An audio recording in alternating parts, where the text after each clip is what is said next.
Alhamdulillah wa syukurillah wilujeng dalu Mas Gareng. Wilujeng dalu Mas Yudo Bagja. Saged pepanggihan wonten ing Desa Kepuh. Luar biasa masyarakat dalu punika tumplek-blek. Betul.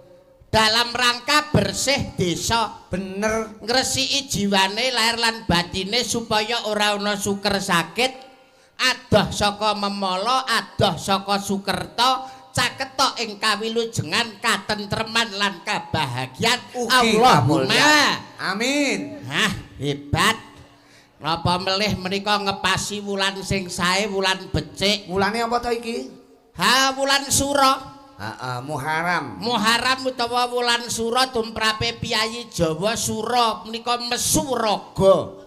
Apa iya enek artine ya? Lho pripun?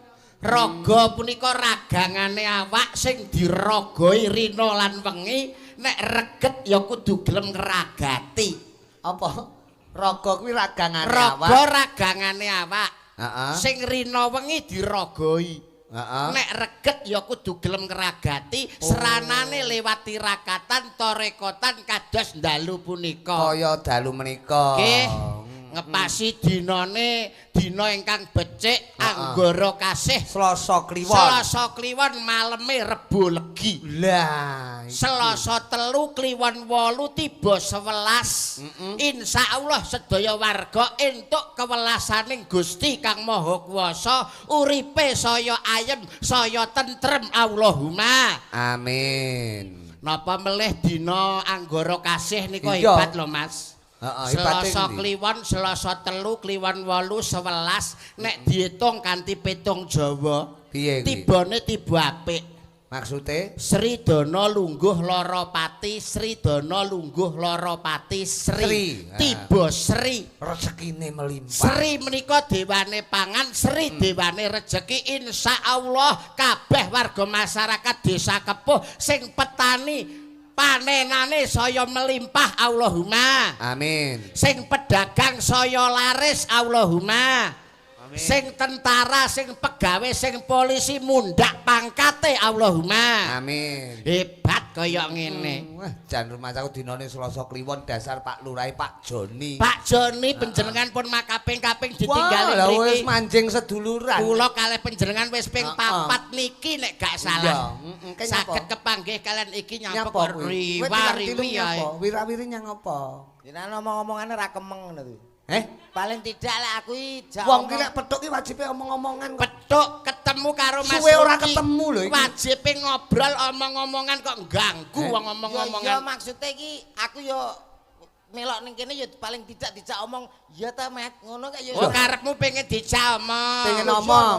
Oh pancen saestu lho Mas Rudi. Pengen omong. Bersih desa menika adat para masyarakat wonten ing Desa Kepuh turun tumurun. Iya. Lah ya ngono to Mat. Nggih. Nah, ingkang kedah dipun lestarekake, dipun lestantunaken sedaya warga masyarakat, awit masyarakat punika tresna dumateng budaya. Iya. Ya ngono to, Met? Lah, milanipun saking punika kompake masyarakat, pejabat lan perangkat desa. Nggih contoh. Kangge contoh warga desa-desa liyane. Ya ngono to, Met? Mbuh. Nyang apa to kuwi? Kok nesu? Jak omong-omongan nesu, ra jak jarine omongan kok nakoni mau. Ya rada akeh ngono lho Mas. Aku dianggep ra iso omong ngono. Oleh nakoni rada akeh. Nuwun sewu. Bersih desa saestu hebat luar biasa. Apa to Mas Komet bersih desa kuwi ateges sedekah bumi. Sedekah bumi iki kabeh warga masyarakate nindakake tasakuran ana ngersane Gusti Kang Maha Kuwasa. Gusti Allah Subhanahu wa taala tasakuran kuwi penting banget lho Mas Komet. Lah ya ngono to Met. Sadaqallahu latim. Jare kon sing akeh. Maksudnya sing akeh ra ngono ya omongan kayak sampean karo Pak Rudi lho. Ya nek omong ya entar ngomong kok seneng. Wis ora omongan. Rusuhi. Do. Nggih. Awake dhewe kanca. Betul. Sesama seniman harus saling menghargai. Menghargai. Komet pengen ngomong. Leres kula kalih panjenengan mendel. Duh ngewengken, ngewengken. Kaenggon. Ben ngomong. Ayo. Kita ngomong. Ngomong. Ngeten. Ayo ta. pengertian. Iya. Pak Rudi menika. Wis omong. Pripun Pak Pawartos? Diwehi nggon anu ya do. Nggih, kesempatan. Ben ngomong. Ben Karena ngetokke ora ndarani bisu. Lah, mosok wilayah udang ado-ado kok luar dagelan biasa. bisu. Ada kok bojonegoro ndarani bisu lah ya. Pak Joni ngawontenaken pirsa. Wong iki ning piantun kepuh ki wong belajar Nggih, kabeh. masyarakat hebat kok. Nggo mriki lah, nggo. Nyang apa Piye to? to? Kersane cedhak kalih menika, Pak. Kok nesu meneh kowe iki nesu Gak omong meneh. aku. Kok gak omong ki lho kuwi. Lah kok omong-omong kono omong-omongan dhewe ya. Lho, lah jarene njaluk sing romo. Maksudnya aku menang, Mas Rudi menang. Yo, Maksudnya ngewenggen kowe kabeh meneng kowe omong. maksudnya sahur Ngrungokne. Wong telu kok. Oh sahur mano. Oh sahur manuk, iya Oh iya. ben enek anu to, ben enek sahur-sahuran. Chemistry-ne. Iya. Sahur manuk. Malam Betul. yang sangat luar biasa tentunya Pak. Kok wonten teng desa Kepuh punika. Kok ingkang dalu punika ngawontenaken nggih menika. Kok nggih. Mugi-mugi sedaya kok ingkang sampun ya ampun. Piye to, Men? Salah terus kok Celmu gak ki enek piye? bener. Aku karo Yuda ki wis per lho. Maksudnya go ngono nek kancane ngomong. Oh, jaluk digongi. Digongi awake dhewe ora paham iki piye to? Masyarakat ben pirsa nek Mas Komet niku seorang budayawan Oh, ya iso orang omong. seniman. Jaluk digongi. Oke. Oke. Iya. Tanggapan bolak-balik kok ora paham. Lah domongi kok. Dalu punika teng desa Kepuh punika sangat luar biasa menunjukkan kerukunan yang sangat luar biasa namung saged derek dedonga dumateng sedaya.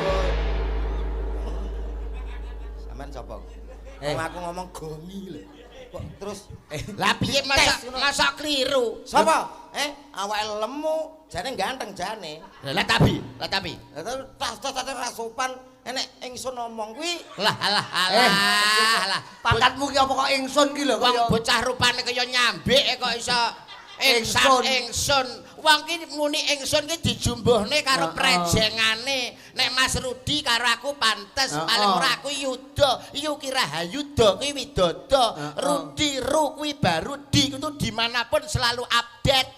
Komet alah ko kuwi KO, met kuwi mencret. Tapi kan wis mari. Wis mari mencret kok iso. Mulane awake dhewe nang kene iki ora usah kok padha tukaran, ora usah kok padha gegeran. Sing penting donga kanggo warga masyarakat Kepuh. Masyarakate sing ayem tentrem ki patut dicontoh daerah liyane. Muga-muga dengan kerukunan dan ketentraman ini bisa menimbulkan duweni putra-putri sing hebat, soleh-solehah, anak sing cerdas, anak sing pinter. Allahumma Amin. ngono lho Iki lho jenenge dagelan cerdas ki. Ngono kuwi. Yuda iki. Anak cerdas nyapa ndongakno kok pinter. Lah piye to? Ayo ndongakno mugi-mugi sedaya kemawon gadah putra-putri sugih Allahumma. Mugi sedaya ingkang rawuh dados tiyang sugih Allahumma. Oh ngono beres. Iki jenenge cerdas. Nek bocah ki kudu pinter sik, Mas. Sing ngudukno sapa? Ora pinter penting sekolah apa ora? Ya sekolah.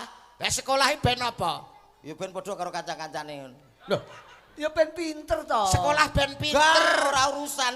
Anakku ki pinter ya apik, ora pinter apa-apa. Sing penting sekolah padha karo kancane, isu enek kegiatan adus, seragaman padha karo liyane. Wis ngono. Ora lho. Sampeyan anake ya sekolah to? sekolah Disangoni ora? disangoni. Piro? Ya minimal nek anak SD ki ya 15 tekane 20.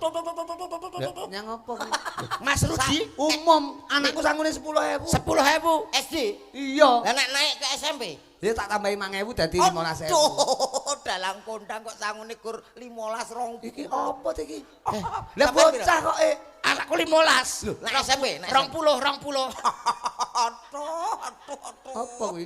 Iki umume sakmene lho, Mas. Alah ya dadi sing gak umum. Anakmu sing SD, sekolah sinau sangune pira? Kelas loro SD sangune 5 yuta.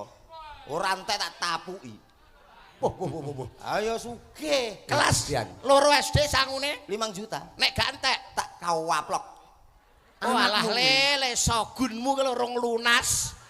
Kredit sogun kan saiki rong lunas kok iso nyangoni 5 juta lho lho. Ngono mbok isane. Wong iki mbok ya berpikir cerdas. Wong apa adanya. Cerdas pripun? Anak kuwi nek pinter ya paling okai enek tetembungan kata mutiara tuntutlah ilmu sampai ke negeri Cina. Lho, Hanyun sewu wong aku tekan kepuh nganggo Sherlock kok. Lah tekan Cina iki lho sing tak takoni sapa? Keluarga ya ora duwe teko Cina. Sing dipangan kok entan to. kok entan to. Maksud iki anak kuwi nek pinter akhirnya duwe kemauan cita-cita sing luhur gantungkanlah cita-citamu setinggi langit. Apa enek langit gantungan? Oh kadang cemruwentel ngono.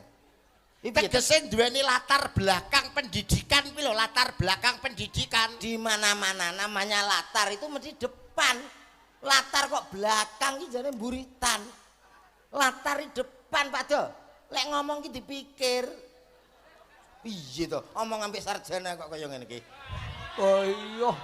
Aku kan sarjana sepok. Sing tak karepne latar belakang ya Mas ya. Maksudnya latar belakang iku nek duweni kemampuan, duweni skill. Iya duwe.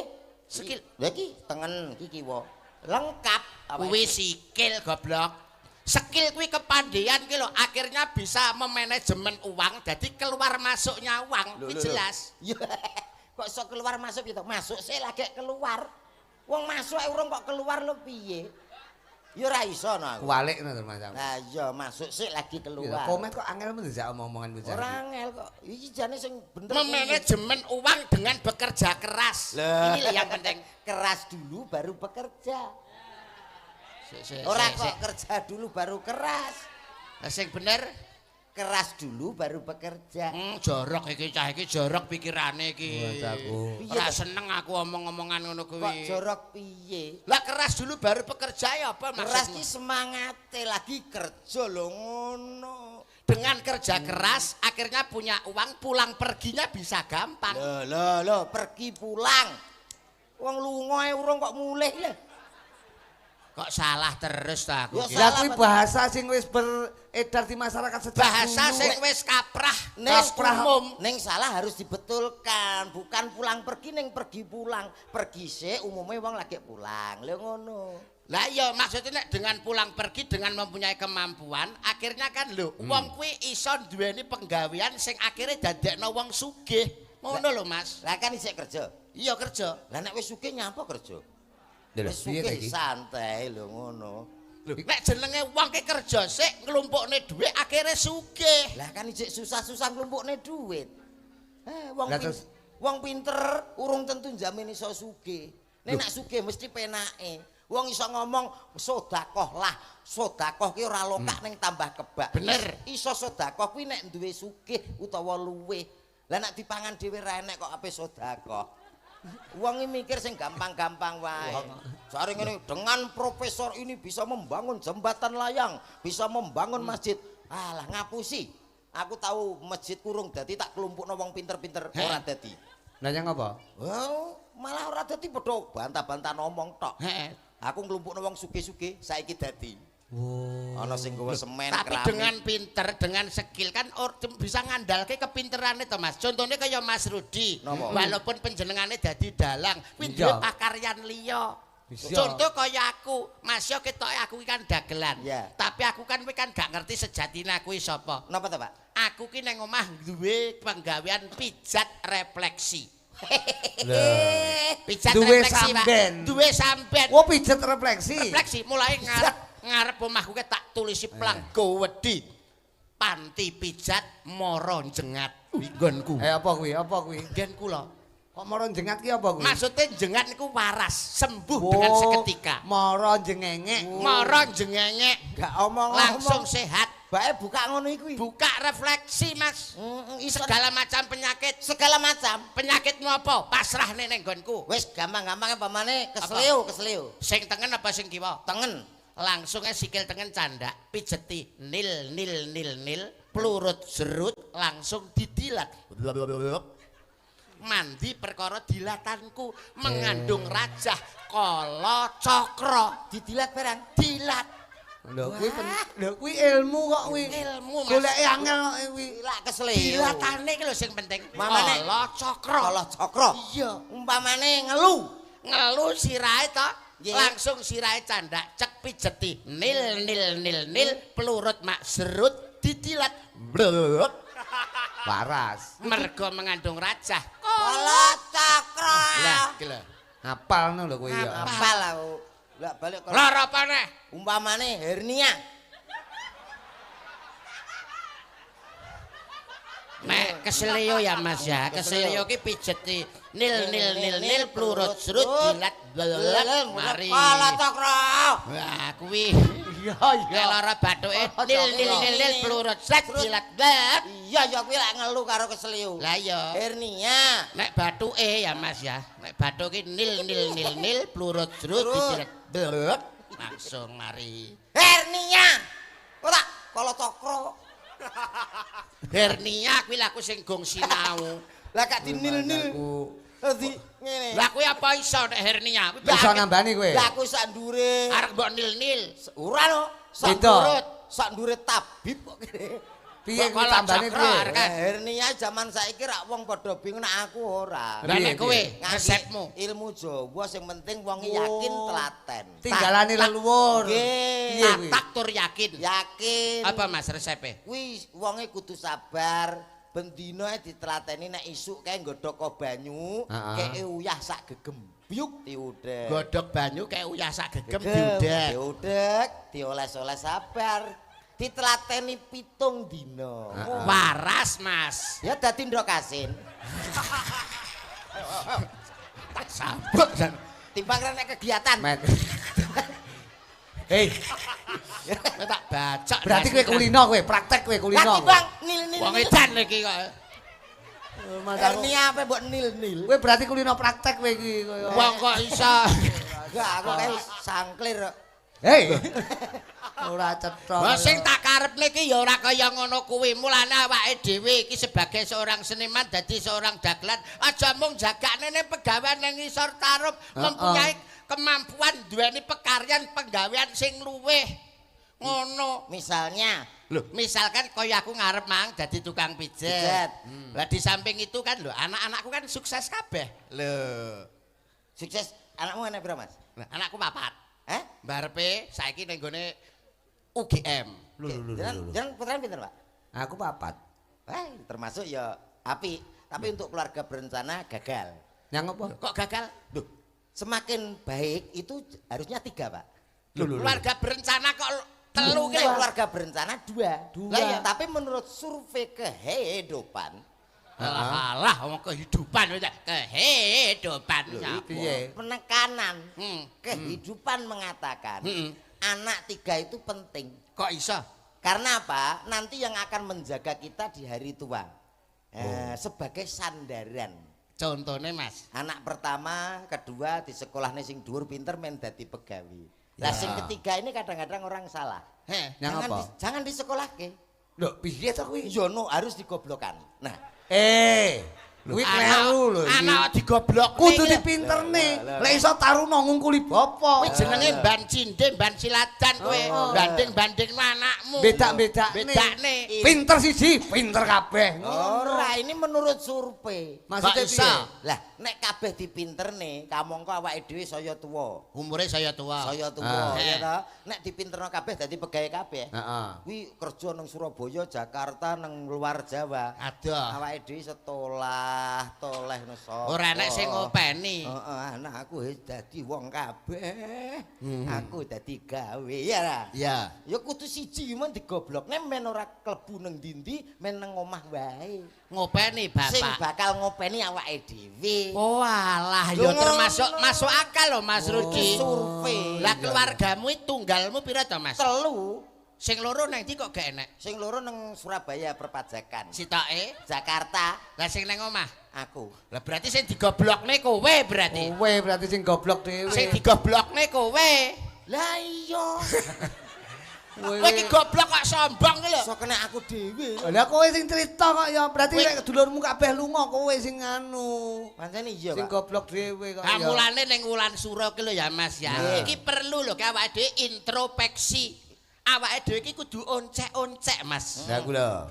Iso rumangsa, aja Lah. rumangsa iso. Aku ki sapa? Kowe ki sapa? Ngono lho. Lho, lali.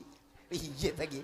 Karo awake dhewe kok lali aku ki sapa? Sik ngene lho Mas. Tegese iki penerjemahan lho, Met, penerjemahan. Penerjemahan. Lah niki tanglet aku ki sapa, kowe ki sapa? Wong ket mau nang kono jagong karo aku kok lali. Angel komet dicak oncek-oncek Mas, awake dhewe iki ngonceki, dionceki ta awake iki dionceki. Lah awake dhewe iki wong apa gedang? Kok dionceki nyapa? Tegese wang sinawang antarane kowe karo aku ki padha wang sinawang. Aku nyawang kowe, kowe nyawang aku. Oh. Kok tak culek matamu lho engko kok iso malah. Jare kok nyawang kok. Tegese kowe iki paham sing tak omong apa ora to? Gak. Aku kan layak digoblokne iki mau. Aku kan nomor 3. Rodo ya Mas ya. Ya. Jenenge rodo. Neng dinggon ki nek jenenge rodo kuwi kan mubeng. Paham ora Met? Rodo kuwi kan mubeng. Berputar. Kok kabeh mubeng lah roda serep Kayak roda serep ya ora mubeng lho, kayak nenggon. Sing tak karepne iki roda donya iki lho, rodane donya iki kan mubeng to, Mas. Ya, iki lho aku ning kene lagi ngerti nek donya iki duwe roda, Pak. Wi, aku kok terus mbayangne umpama roda donya mbledas iki nek nambal. Anu badhe nambalke roda donya, Pak. Kuwi mesti nak aduh nek ngerambang mesti golek telogo. Komet ki wong Ora. Mbok pangantah lho. Iki omonganku ki mesti mbok pangantah. Tegese roda donya sing bubeng, ki wong ki kan ya kadang nang ngisor, kadang nang dhuwur. Oh iya. Aku kadang nak anu ya nang ngisor, nak pas kesel niku ya. Lha kuwi apa? Kuwi apa? Jare kadang nang dhuwur, kadang nang ngisor. Lah ya menungso ki kadang nang dhuwur, kadang nang ngisor. Ah ya ndelok-ndelok keadaan fisik lah awake dhewe. Nek awake dhewe gak mampu ya ngisor wae lah, lebih pasif daripada kok mesti parakmu kok mbrono terus. Komet iki muni blendes lho. Tegese ki ledok iline banyu. Ledok iline banyu nek jenenge banyu ki mesti netese mengisor. Ora enek kok banyu parake mendhuwur ki ora ana. jere sapa? Lah disedot ke? Sanyo? Isa teko toren. Iki piye lho wong kok. Oh iya, air mancur barangnya ya munggah lho, Dok. Nggih no kok ya. Kowe piye to, Dok, kamen keblekuk iki kok ya. Lah dalu punika matur nuwun sedaya masyarakat Kepuh utamanipun kagem Bapak Lurah, Bapak Iskandar. Hei, Pak Joni kok Karena Bapak Iskandar. begini Pak Rudi dan juga Pak Yudo, karena saya berbicara ini sekaligus ngetes kefokusan jenengan. Fokus bae. Nek Joni Iskandar kuwi kan artis sing sok vokalis penyanyi kae. Joni Iskandar, terus Imam Musola. Imam Musola, bahasa Tambir. Imam S. Arifin. Ya Imam S. Arifin. Ayo. Ona Sutra. Roma Nek- Irama. Nek si Joni Iskandar. Ngerti Ngerti ra lagune? Raro. apa ngerti lagune Joni Iskandar? Woi, Lintang Asmara.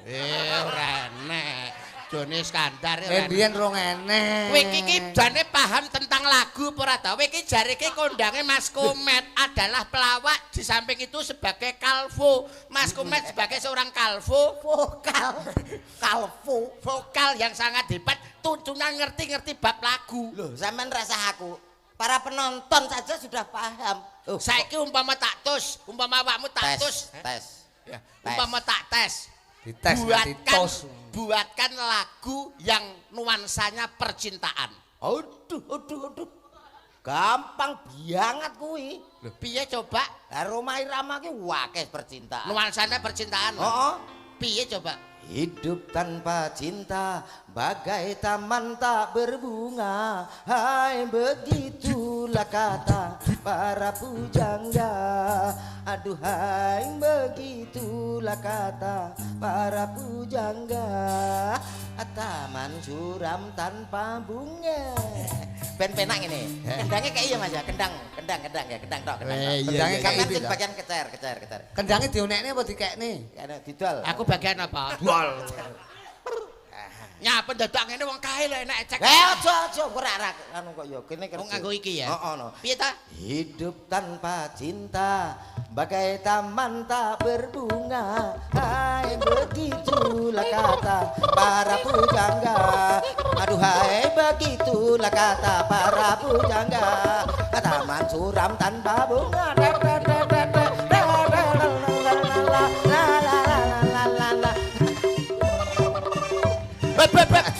Engko gagah. Waduh aku sesuk jahitno lambe terusan. Nyapa? Menghibur kalih sampean. Mulih iso aku ora diceluk yuda malah diceluk gembleh. Takon lagu tentang percintaan. Kuwi nuansa percintaan. Percintaan. Sekarang kalau lagu yang nuansanya nasihat. Nasihat yo ada. Apa jajal? Roma kae? Sing ndi? Yudi. Judi. Oh iya. Judi. Judi. Tet. Menjanjikan kemenangan. Judi. Tet. Menjanjikan kekayaan. Bakong. Bohong. Bokong kuwi. Ya, kuwi lagu yang nuansanya Nasihat. nasihat. Umpama lagu yang nuansanya sing angel, apa ya? Digawe Apa? apa ya? Apa? Apa? Apa? Apa? Manut. Transportasi, kendaraan. Transformasi. Ada. Kendaraan. Transportasi. Ora pengelemin. Bener, transportasi kok. Apa lagu yang nuansanya sensus? Oh, ada Roma. Sensus penduduk. Sensus penduduk. Piye kuwi? Pembangunan, tentang pembangunan. 1001 macam cara membangun balai desa. Mau dibuat joglo atau biasa, terserah Pak Lurahnya. Lagu tentang pembangunan. Lah ya. Piye lagune emang? 1001 macam cara membangun balai desa. Lagune kaya ogak kuwi, Mas. Kuwi iki Ora. piye to kaya? 1001 macam penduduk Indonesia. Terdiri dari banyak suku bangsa, itulah Indonesia. Ini lagu iki lho. Lah iya membangun kan wong Indonesia membangun lho Mas. Wis ora usah dipikir teman-teman. Enggak, kuwi nek nggo bangun ya kuwi engke. Saiki nek transportasi kendaraan. Ada lagu anak-anak. Apa? Becak takkan. Mentok, kuwi mentok. Lah mbok takokno wong sakne mbiyen. Mentok napa becak, Pak? Mentok lho. Becak. Mentok. Ha wis pokoke mentoke numpak becak ngono. Malah ra. Kowe iki jenenge ngawur ora jelas kok nek gak iso nyanyi mbok nembang karo Mbak Presiden. Tak goleke kanca. Golek gandengan. Manut. Coba njajal kae ana Krisnia. Oke. Tak golek Krisnia sik kelingan to, Dok. Tesik. Piyayine ingkang langsing. Nah. Pelatih senam nek mboten salah. Iya, lha iku komen mriki danan langsung. Nggih. Pelatih apa? Senam. Pelatih senam termasuk instruktur fitness. Oh, wah ya iki. Coba njajal kene. Bali. Bali.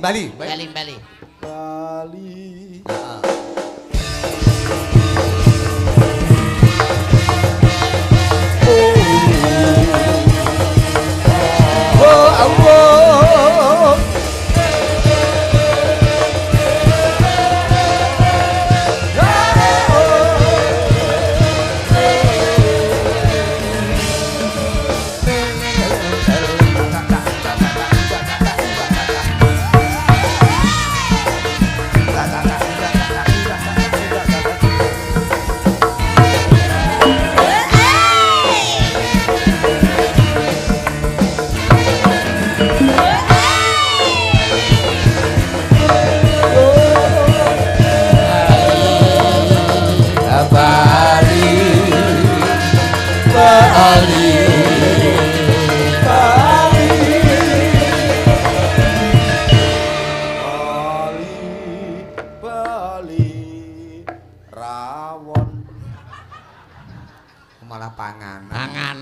Kok iso wis ketemu to sing diaturke Mas Rudi pelatih senam instruktur fitness. Ya iki. Pelatih senam. Iya. Lho. Nyapa? Mboten kok. Modele guyune ngono. Wonge cantik dasar lencir kuning dedeke mandorangkung bangkekane nawon ndas. Nawon kemit nek disawang lho mlakune kaya macan wareg. Macan luwe kaya bar mangan kok Mas, bar mangan. Lah nek ngene iki nang omah nek. Nyapa? Mboten kok. Pelatih fitness aku Mas. Oke, nggih. Pelatih fitness teng pundi, Budhe? Teng gym. Hehehe. Nang ngendi-ngendi dek. Iso budhe iki lho. Kowe iki ora paham to. Nek jenenge seorang pelatih fitness kuwi ning diae celukane ses. Iki nek idumu ya. Ses iso Paham ora? anu ses ngapunten nggih nggih. Pelatih senam nggih. Iya. Sehat nggih. Sehat. Carane umpama ngelu ngoten iki nggih. Ya dinil-nil. Ini kayak mau dilep ngono mau. Iki apa yen duwe kala cakra. Enggak, iki ora didilat nek Krisnia. Kan iki digecek. Dadi pemain nil ditungkak. Tok. Nil kowe lara Wah, biasa. lah, kok Jajal mau piye? Jare mau. Jajal mau piye lara sirah kok kowe? Lah aku nek pas Mau lho. hernia ya game over no. Nil. Ongko. Jadi seorang pria, jadi seorang laki-laki jangan merendahkan seorang wanita. Saya tidak Harkat derajat seorang wanita itu sejajar dengan pria loh, Mas Pri. Lho lek nyau. Itu loh, an Mas Komet. kok iso. Pri. Ini Mas Pri. Mas pria. Ya. Pria, maksudnya juga Nah, iki omong pria. sing Mas apik. pria, seorang pria loh, Mas Komet. Tapi namanya pria, wong lanang ki sebagai kepala rumah tangga. Walaupun kepala rumah tangga tidak didukung oleh seorang istri yang setia mendampingi, apalah guna Mas Komet. Lho, panggah wong lanang ki menang milih. Loh. Nyapa enek sing dan api-api sing mok dukno kok. Lho, nyapa ngenyek. Ora apa-apa. Lo malah. ngenyek meneh. Boten. Ngenyek. Boten tak pisiti ya, tak pisiti ya. Tahu ketemu nyenyek terus. Syukur. Menjatuhkan harkat dan martabat seorang wanita di depan umum publik akhirnya paham malu toh harga diri bisa jatuh elingotomet komet elingotomet komet Aku mbok eling apa? ayo eling kowe kudu eling Wah, aku mau kowe lali. ki lho lahir ki lho metu Metu saka kok ngendi? guwa wawa anu guwa Lah garbang aku ya apa roh? Lho, lah ya pria kok mewang wedok. Lah aku apa yo njaluk? Lho, lah kok kamu ya metu brojol dhewe? Lho brojol dhewe piye kene ya ora pesen ora apa kok. sangang sasi 10 dino ngandut. seorang ibu mengandung nglairne Meteng ngene. Toh, Ora lho. sunat ki pisan wis kapok.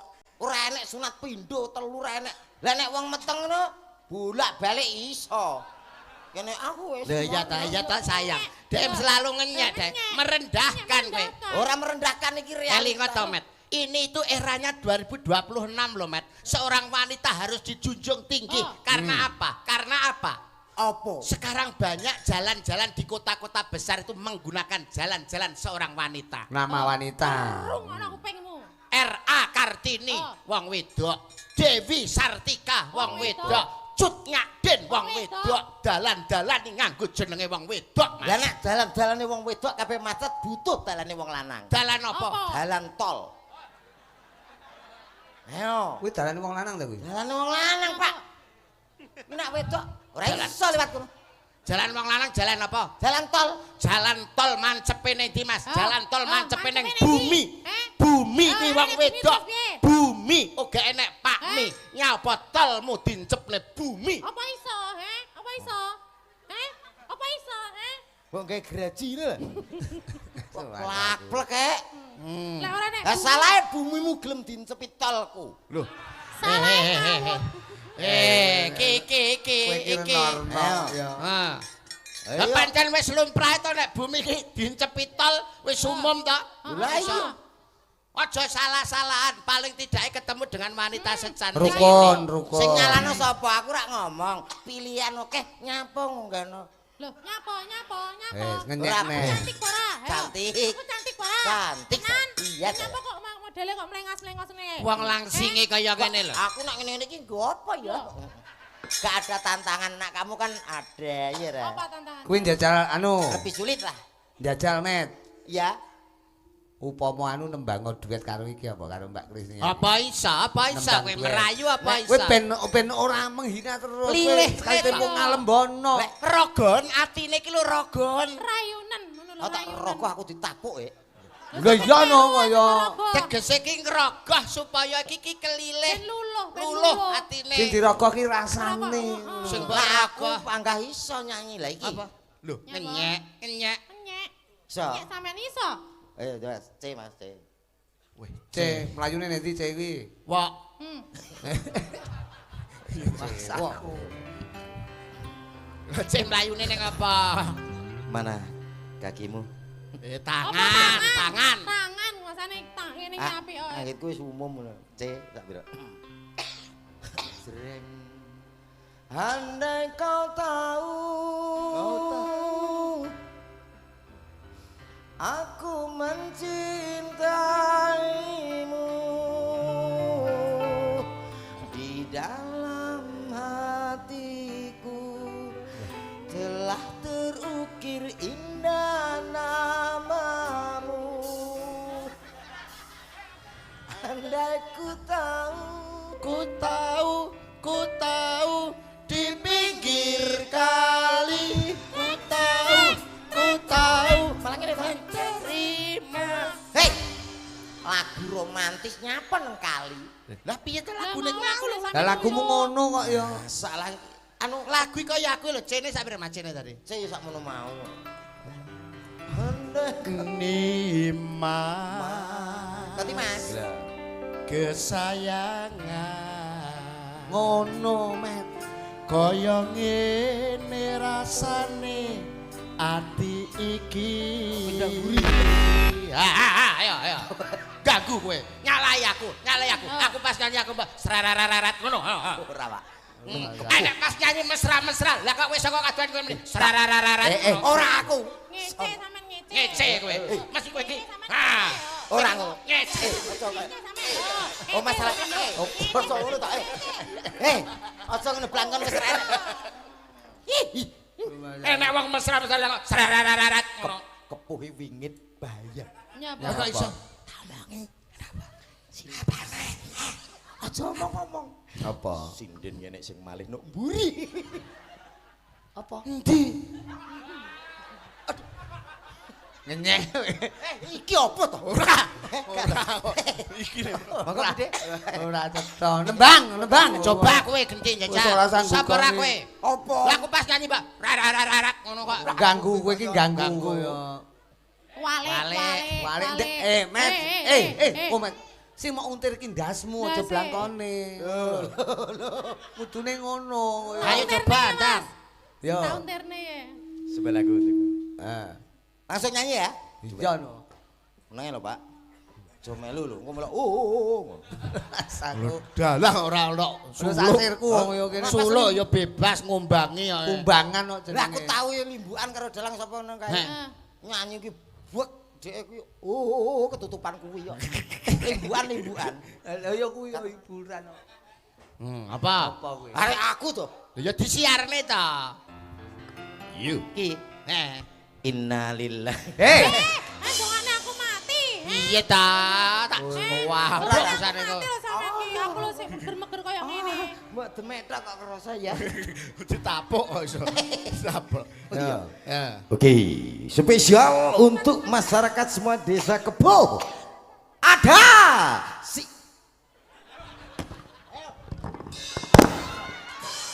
Rusak lho. Mas. Iki acara wayang ora pencak dor. umbar-umbarnya plak kae. Lah sampean ki lho. Aja kok sampean dalangi sisan. Lho, maksudnya kan piye? Kan piye? Temu piye?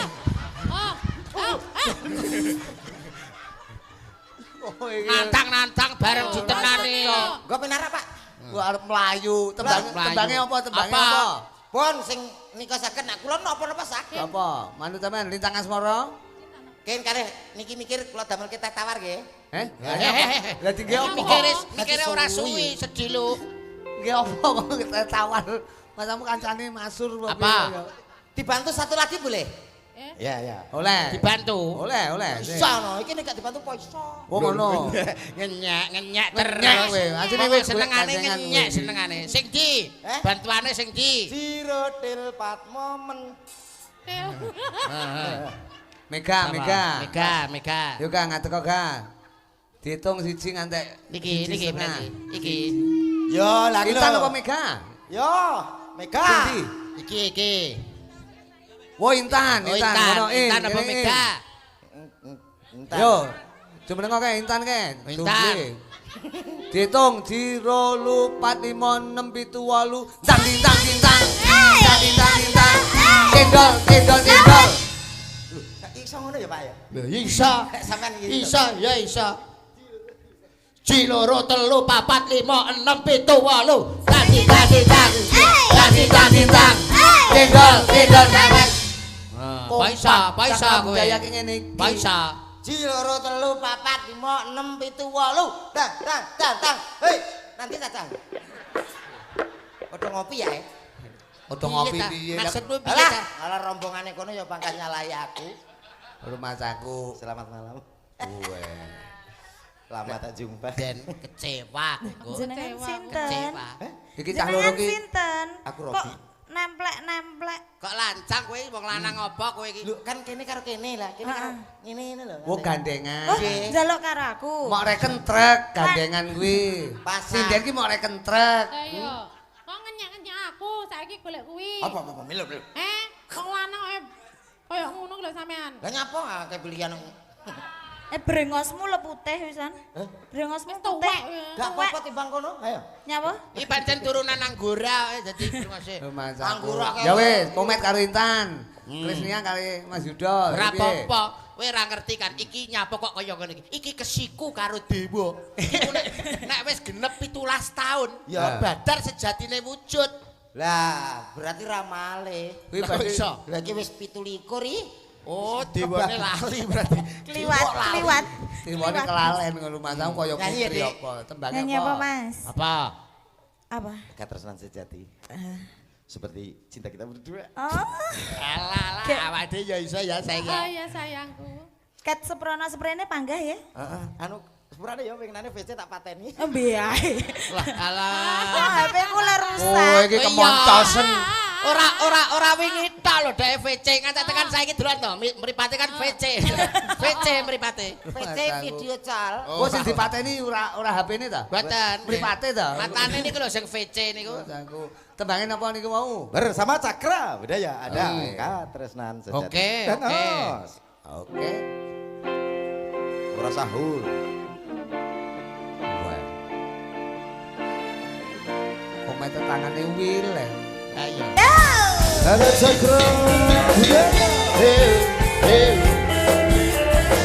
Kampung luar biasa.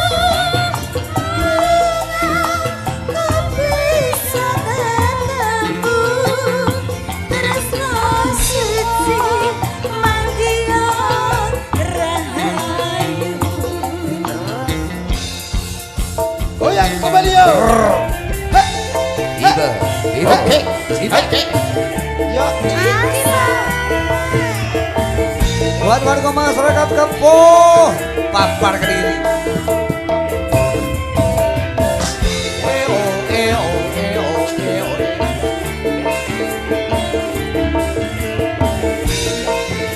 Ya, Bra. Ayo.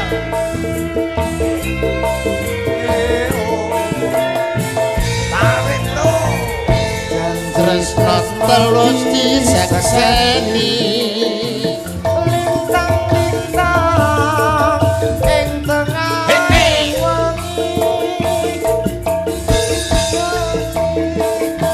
nandang asmara Gusti kula paringa usada Rembulan ing wayah wengi. nambahi kasing ati iki bepujan ati nengendi wong ayu kang tak anti-anti Tresno suci Maria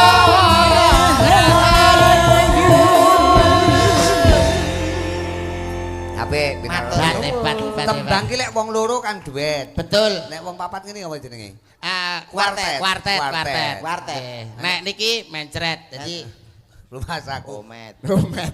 Apik lho. Apik, Iki apik. warga masyarakat Kepuh menika luar biasa, wong Nggih. bagus. Menika kebiasaan nek mudik, nek ngene komen ngene Mas Yudo barang ki nek biasane nek wulan riyaya. Bodo, Nggih. Utawa bodo, wulan Nggih. poso ngono kae. Lah, nek Kene mriki? mudike warga sing tebih mesti pas dina ngene iki bersih desa. Ini budaya yang tersendiri. Luar biasa. Kekompakan. Budaya sing hebat ya Mas Komet ya. Hebat. Mulakno bengi iki sampean rawuh penonton ya kabeh padha mresani. Alhamdulillah. Iki mau ana sapa sing nembang cah loro ki mu sapa? Niki wau Mbak Krisnia. Mbak Intan kali Mbak Mega niki wau. Intan karo Krisnia, apa? Mbak Krisnia. Wis dilalekne. Ngono Diluke ae. wis lali. Ora cetha. Coba Mega kae. Kene Mega kene.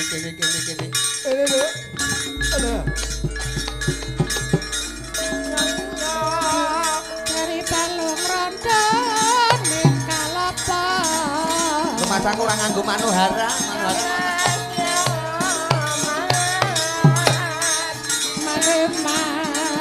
Maneman, Sabji sis wakunes saya tidak jauh.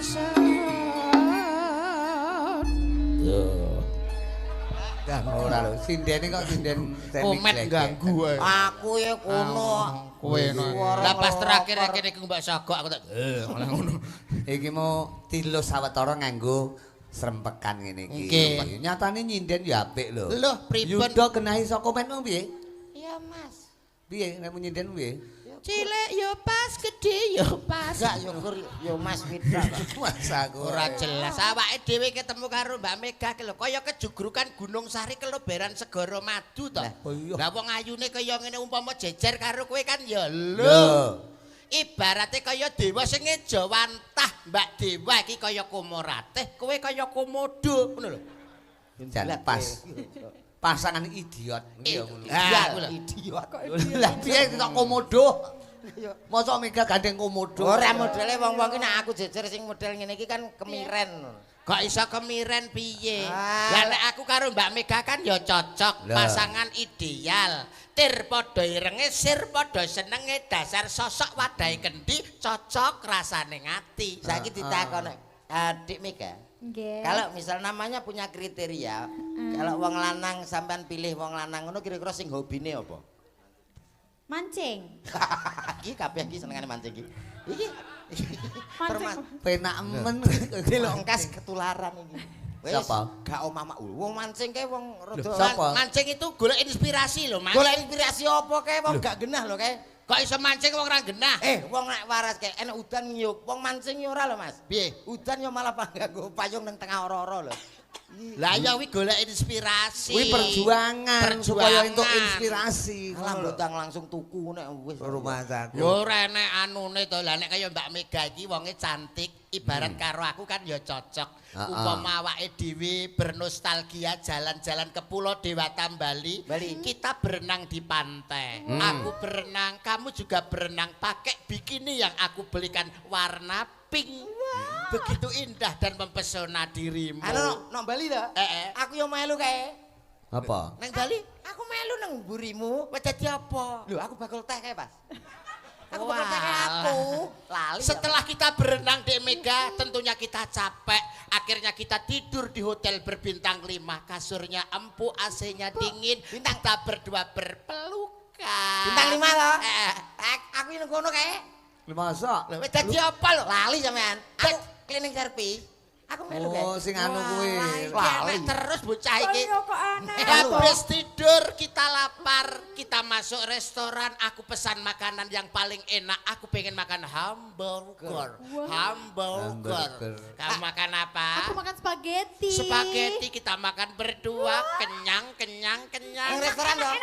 Aku yo melu kae. Enak dadi apa? Ngarepe restoran sing nggawa teken kae. Wah, lah kowe to kae ternyata. Wis. Habis dari lektoran, aku kenyang, aku wareg. Aduh, aku kok pengen ke belakang. Akhirnya aku ke WC. Ke WC apa? Sama kamu. Kita ke WC berdua. Akhirnya aku mengeluarkan sesuatu. Aku juga mengeluarkan sesuatu. Kita ke WC berdua. Aku yo melu kae. Kok melu to? Bangga melu. Wis dadi apa? Nang WC dadi apa? Lah sing motokne yo. Bocah. Kancane arep melok kok nang WC. Oh jiwamu jiwa kuwi ta ora Boten Modelmu Tapi kok. jajal nganggo tetembangan apa gak? Kesayangan ya, kesayangan ya. Nggih. Nah niki malah enak sayangan. Kan pedhok komet to, komet kan ya termasuk kesayangan. Kesayangan. Kesayangan. Ini aku model kayak kucing. Heeh, kesayangan. Rumah saku. Diaturke warga masyarakat Kepuh, Papar Kediri semoga selalu berkah bersih desa Mahanani Karahayon. Bisa dadi desa ingkang tetep baldatun thayyibatun warahipun gopur. Amin. Kesah. Kesayangan. Jangan. Ngep ngep. Maine saka ngep. F.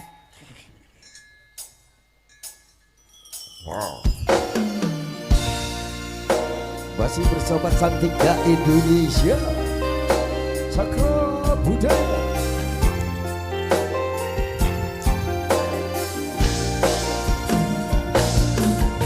Diatur ke warga masyarakat Kepuh, Papar semuanya ya. Wong bagus komet Yudo. Oke.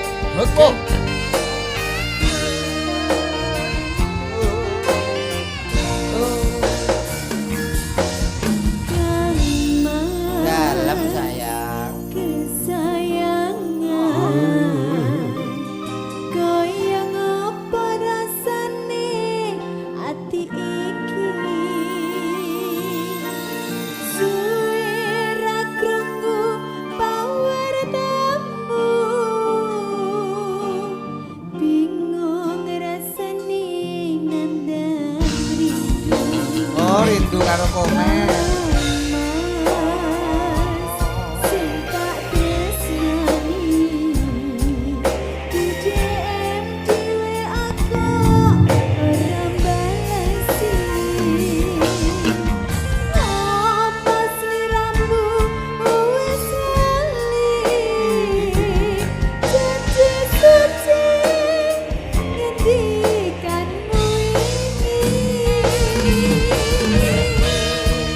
Coba kaya ngapa disendal kok jero wong ayu nekat. Sikadek. Los.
luar biasa. Wonge ayu, suarane apik. Tegane klopo ijo, bejane sing ditegan. Sing duwe bojo, sing duwe tekan. Wah dan Pancen indahnya berbudaya ki ngene iki. Betul. Dulu nggon wayang kulit ki disampiri apa-apa kena Mas Yuda. Nggih. Gak komet. Nyatane diwenehi pelawak ya kena, diwenehi Saged. tembang-tembang nuansa campursari, nuansa musik ya apik. Nggih. Nek perlu diwehi jaranan ya apik. Nggih. Digawe ludruk ya apik. Dangdut. Dangdut ya kena. Heeh, penting Pokok ora kayang. Pokok ora mengkam-mengkam. kawat sampiran ibaratnya disampiri apa wae kena. Ning kudu dipaske karo adat kabudayaan.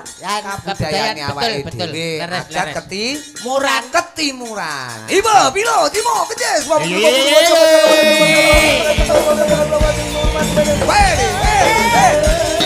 Ini baru Putri Sartono.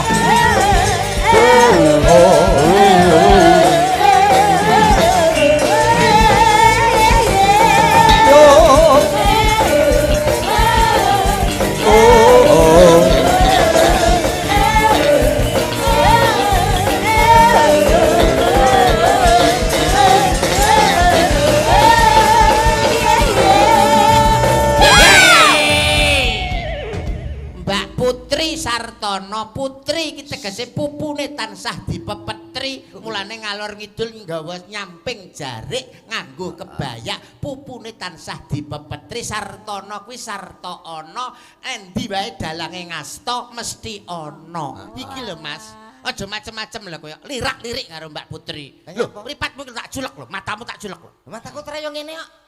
Loh, Lirak-lirik karo Mbak Putri. Lah nek lirak-lirik nyapa? Ora oleh. Lho, Mas. Ora kok kaya ngono. Kowe iki kan kudu ngerti Mbak Putri ki sapa, Mas Rudi ki sapa. Lah sapa kono dalang kene sinden? Ya ra? Tegese kuwi Kak di dalam suatu panggung, tapi dalam kehidupan sehari-hari ini keluarga. Lah iki ning keluarga apa ning tanggapan? Lah iki tanggapan, semua milik umum, sapa wae iso nganggo. Berarti Mbak Putri ki termasuk Umum.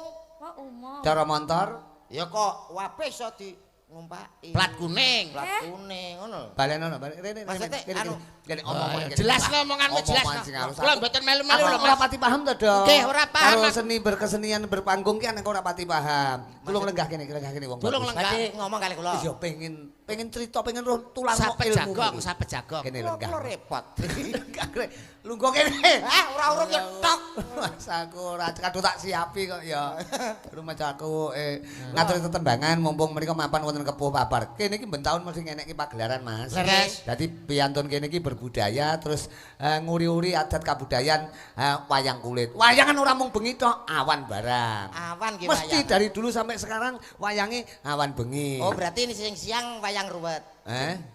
Ruwat, piye to? wayang ruwat. Ora, ya wayang. Ya wayang kulit biasa. Wayang biasa. Oh. Lah rencana sing diruwat kowe, ngono lho. Mas Komet niku nggih dalang wayang kulit kala jek doyan aku. Mas aku. Oh kulit iya. kacang. Tembangnya apa, Putri? Kari cerita mawon. Kari cerita. Kari Oh, cerita. untuk Karyane komen. sinten niku? Kok nelongso. Karyanipun sinten? Karyane duka atau karyane sinten? Mas aku. Karya aku. Lah, Karyane komen. sampean to, Mas? Nggih niku. Oh, lagune sing piye lho, Mas? Anu met. Lagune sing piye? Lah lah, kayak kuwi- support. Kuwi spot final Kadim mau ngono lho. Niku Final sinom final konden. Anu Siarno met. Siarno. Komen kan suarane sorno-orno. Nggih. Sosok iso kaya Rumah Irama, sosok iso kaya Ebit GAD, Ebit. sosok iso kaya Truwok. Lho, Nggih. renono Truwok suarane. bareng. Yo, kilo. Kok yo kilo. Kita sambut bersama Cakra Budaya ada Putri Sartono, cantiknya Indonesia. Dados. Apa kayak mau? Lah apa kok iso? Apa itu gak ngrungokne? Titip kangen. Kangen biae. Lagune iki kaya anu met, iki ora kok tabu ya, padha arep bayaramu bengi iki. Kari cerita. Oh, kari cerita. Sampean aku mah iki kari cerita. Kari cerita kowe mekan. Kok kari cerita piye to? Kok arene keterangan popo. Aku karo Yudo cerita gombal kok. Yo lagune Kari cerita. Mangga sotone medal, mangga. Terima kasih. Panitia guys.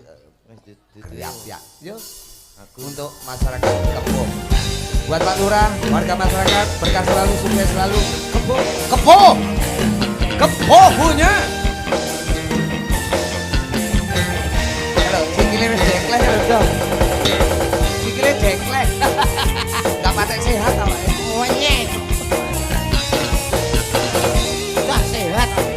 sehat toh. Alhamdulillah. Kudu ngono bal-balan kapan-kapan.